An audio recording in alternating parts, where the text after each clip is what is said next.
Hi, welcome to Linguistinis. My name is Chen. In our third and final video, we will be diving deeper into positive and negative adjectives related to describing a living space. Get ready to enhance your English skills and take your language proficiency to the next level. Now let's get started. In this section, we'll be talking about vocabulary and how to describe a positive living space. To make it more interactive, I'll show you pictures of different living spaces and you'll guess the vocabulary by filling in the missing letter. Are you ready? Vocabulary number 1. All right, now you have 3 seconds to fill in the missing letters. A bedroom. The answer is a cozy bedroom. A cozy bedroom. When you're describing a place as cozy, you're describing a warm, comfortable, and inviting place. This is often used to describe a small, intimate living space. Now take a look at this picture. This bedroom is absolutely cozy. It is so cozy that I, for one, would just like to sleep in this room all day. Vocabulary number 2. A apartment. You have 30 seconds. The answer is a spacious apartment. A spacious apartment. When a place is spacious, it is roomy and expansive. You're describing a living space that has a lot of open space. I mean, just look at that high ceiling and that space. If you have kids, they can play tag in there all day. Next, number 3, an living room. The answer is an elegant living room. An elegant living room. When something is elegant, it is stylish and tasteful. This is often associated with high-end decor and luxury. I mean, just look at all that gold. Number 4, a bedroom.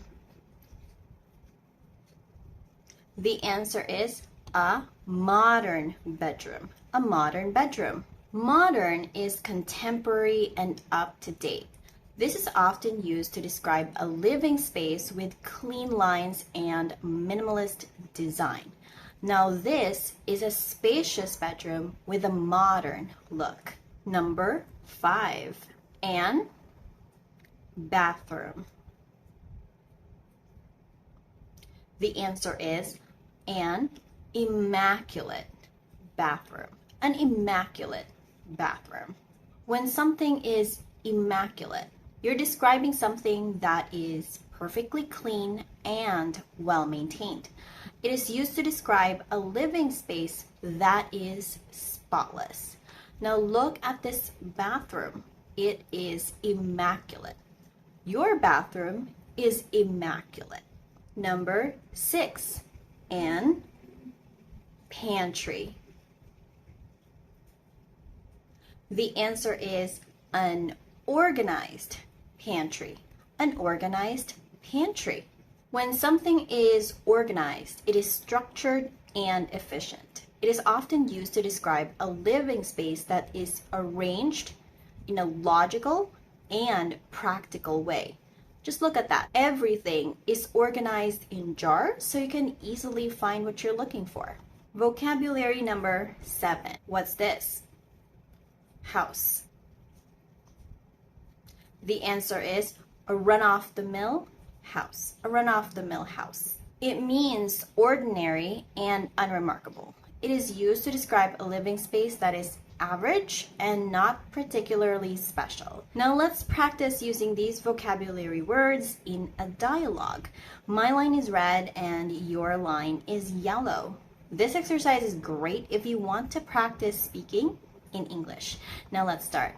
Hi, can you tell me about the apartment you saw yesterday?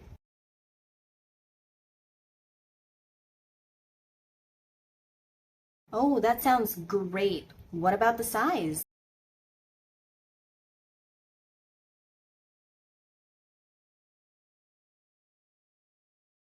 And how was the furniture? Was it comfortable?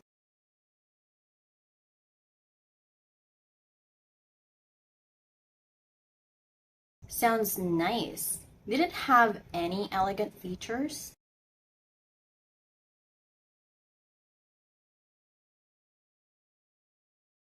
That sounds really nice. Was it a modern apartment or more traditional?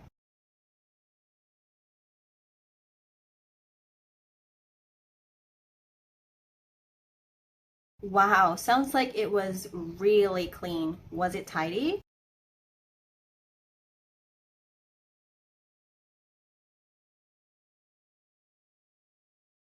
Oh, that's great to hear. Was the apartment organized?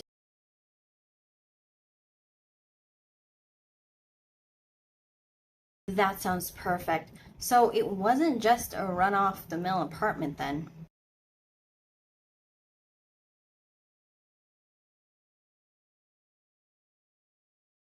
In the previous section, we talked about vocabulary to describe a positive living space.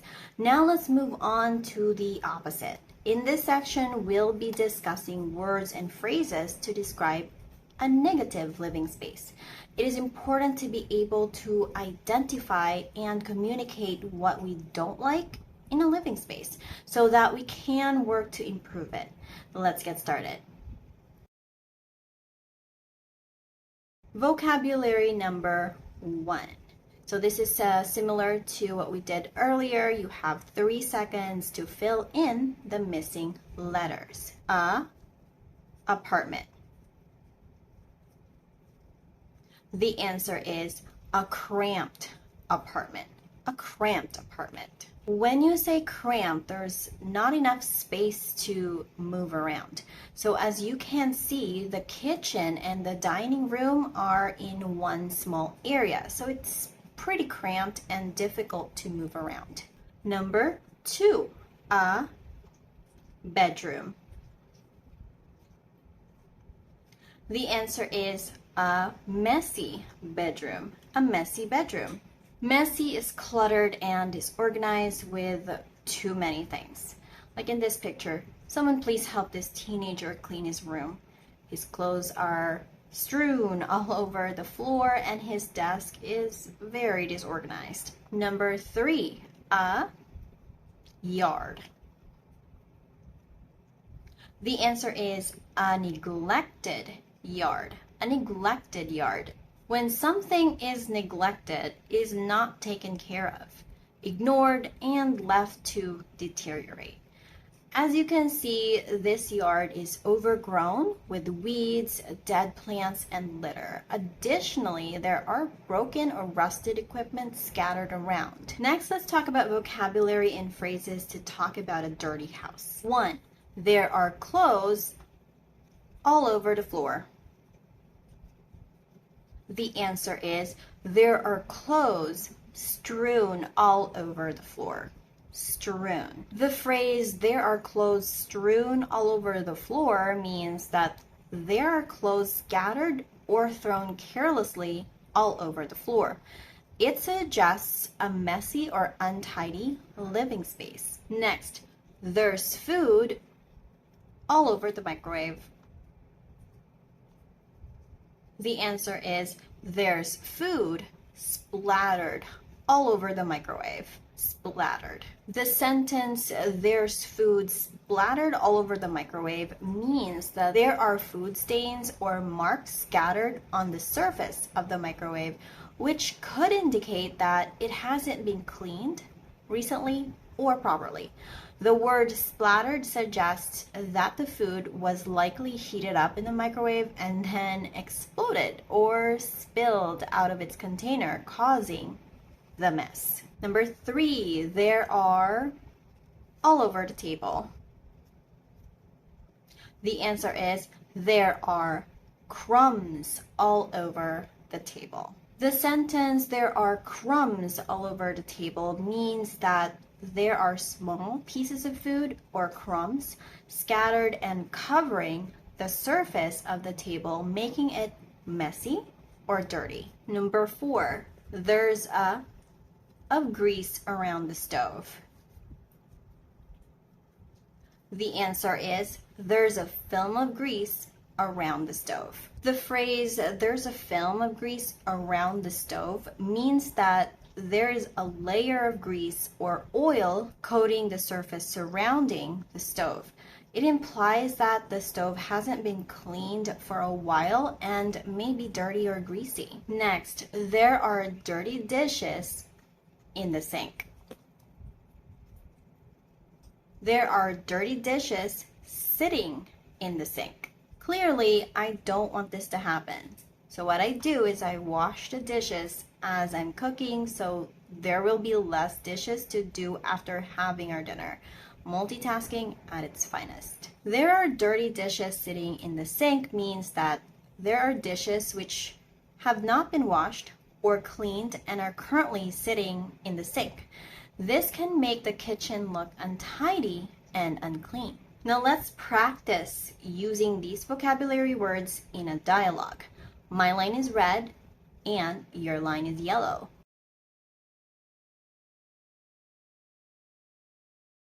Why is that?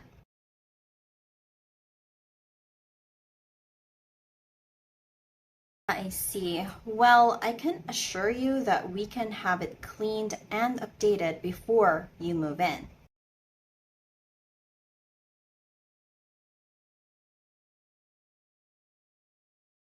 Of course, we'll take care of it. And how about the kitchen? Is everything to your liking?